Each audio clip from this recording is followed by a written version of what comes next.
चीन है कि अपनी हरकतों से बाज नहीं आ रहा है। एक ओर तो सीमा पर शांति की बात करता है तो दूसरी ओर तनाव भी खुद ही बढ़ाता है। याद होगा आपको कि पिछले साल दिसंबर में अरुणाचल प्रदेश के तवांग सेक्टर के पास चीनी घुसपैठ को भारतीय सेना ने नाकाम कर दिया था। लेकिन इस घटना के बाद भी चीन बाज नहीं आया। सैटेलाइट तस्वीरों से पता चलता है कि तवांग में हुई घटना के कुछ महीनों के भीतर ही चीन स्नुआ डिजोंग के लेपुंग में क्लैश साइट के पास तैनात अपने कंबाइंड आर्म्स ब्रिगेड को लोनसे डिजोंग के रितांग में ट्रांसफर कर चुका था। हालांकि चीनी घुसपैठ का मुकाबला करने के लिए भारत ने लगभग आधा दर्जन छोटी पोस्ट का नेटवर्क तैयार कर रखा है, लेकिन चीन ने सीमा के पास बड़ी मात्रा में रोड नेटवर्क और नई पोस्ट के निर्माण में खर्च किया है। सीमा के पास चीनी सैनिकों की स्थायी या अर्धस्थायी तैनाती भारत के लिए थोड़ा टेंशन बढ़ा सकती है। हाल ही में अमेरिकी रक्षा विभाग पेंटागन ने भी अपनी सालाना रिपोर्ट में बताया कि एलएसी के पूर्वी सेक्टर में चीन ने 3 कंबाइंड आर्म्स ब्रिगेड की तैनाती की है। दिसंबर 2022 में तवांग सेक्टर के पास हुई झड़प के बाद भारत और चीन दोनों ही सरकारों ने अलग अलग बयान जारी किए थे। इन बयानों में दोनों ने एक दूसरे पर एलएसी का उल्लंघन करने का आरोप लगाया था और बाद में सैनिकों की वापसी की सूचना दी थी। रक्षा मंत्री राजनाथ सिंह ने संसद में इस घटना के बारे में बताया कि इस झड़प में भारतीय सेना का कोई जवान हताहत नहीं हुआ था। वहीं चीन ने तो ऐसी किसी झड़प का जिक्र तक नहीं किया था। हाल की सैटेलाइट तस्वीरों से पता चलता है कि गलवान झड़प से पहले की अवधि की तुलना में भारत तिब्बत सीमा क्षेत्रों की पूर्वी सीमा पीएलए यानी पीपल्स लिबरेशन आर्मी जो चीन की सेना है की तैनाती में बढ़ोतरी हुई है।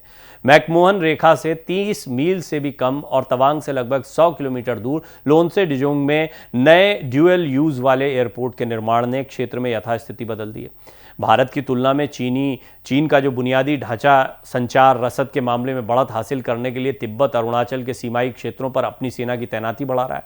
सैटेलाइट तस्वीरों का विश्लेषण करने पर पता चलता है कि पीएलए ने तवांग सेक्टर के ठीक सामने स्नुआ डिजोंग में अपनी फील्ड कैंप के कुछ एलिमेंट्स को लोनसे डिजोंग के रितांग में ट्रांसफर कर दिया है। असाफिला और सारी चू घाटी आने वाले समय में एलएसी के पूर्वी क्षेत्र में अगले फ्लैश पॉइंट हो सकते हैं। चीन अरुणाचल प्रदेश की ओर से इस तरह की हरकत सिर्फ अपने दावों को सुरक्षित रखने के लिए करता है। अरुणाचल प्रदेश भारत का हिस्सा है, जबकि चीन सिर्फ इस पर अपना दावा करता है। भारत के साथ लगने वाली सीमाओं पर चीन की ये रणनीति का मकसद सिर्फ अपनी भूमि सीमाओं को सुरक्षित करना है, क्योंकि मैकमोहन रेखा को नहीं मानता है। भारत के साथ सीमा विवाद सुलझाने में चीन की रुचि भी नहीं है। उदाहरण के लिए हाल के दिनों में चीन ने 3 स्टेप रोड मैप पर एक हस्ताक्षर करके भूटान के साथ सीमा वार्ता में तेजी लाई है। इसके अलावा 24 अक्टूबर को कोऑपरेशन एग्रीमेंट पर भी हस्ताक्षर किए गए हैं। चीन ने नेपाल के साथ वाटरशेड प्रिंसिपल को अपनाया, म्यांमार के साथ मैकमोहन रेखा को माना और अब भूटान के साथ सीमा विवाद के लिए समझौता किया है, जबकि भारत के साथ सीमा पर किसी समाधान के बजाय सिर्फ टकराव ही किया है। कोर कमांडर स्तर की 20वें दौर की बातचीत के बावजूद पूर्वी लद्दाख में लगातार गतिरोध बना हुआ है। हालांकि कुछ जानकार सीमा पर इन सारे घटनाक्रमों को शी जिनपिंग की नीति से भी जोड़कर देखते हैं, जो उनके बयानों और भाषणों में भी साफ झलकती है। जिनपिंग बार बार स्थानीय युद्ध जीतने पर जोर देते हैं। सीमा पर जब भी टकराव होता है तो वो तुरंत पीएलए को युद्ध के लिए तैयार रहने की बात कहते हैं। उन्होंने कहा कि तवांग के पास के इन घटनाक्रमों को भारत की गतिविधि की प्रतिक्रिया के तौर पर नहीं देखा जाना चाहिए, बल्कि इसे 2 फ्रंट वॉर की दुविधा से बचने के लिए चीन की लॉन्ग टर्म स्ट्रैटेजी के एक हिस्से के रूप में देखा जाना चाहिए। इस साल मार्च में ली को रक्षा मंत्री नियुक्त करना बताता है कि शी जिनपिंग कितनी तेजी से सैन्य आधुनिकीकरण चाहते हैं। पिछले 1 साल में ली के अलावा पीएलए के कई अधिकारियों को हटाए जाने से सेना का मनोबल कमजोर हो सकता है।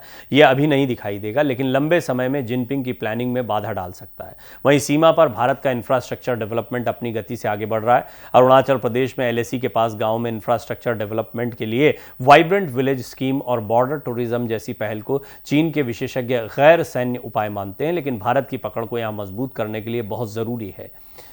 ये भी कहना है कई लोगों का कि दलाई लामा की उत्तराधिकारी प्रक्रिया के दौरान अरुणाचल प्रदेश का तवांग अहम क्षेत्र बन सकता है और भारत को अभी से इसकी तैयारी करने की जरूरत है। इन सबके बीच रक्षा मंत्री राजनाथ सिंह ने मंगलवार को अरुणाचल प्रदेश के सीमावर्ती क्षेत्र तवांग का दौरा किया, जहां दशहरे के मौके पर उन्होंने सैनिकों के साथ शस्त्र पूजा की।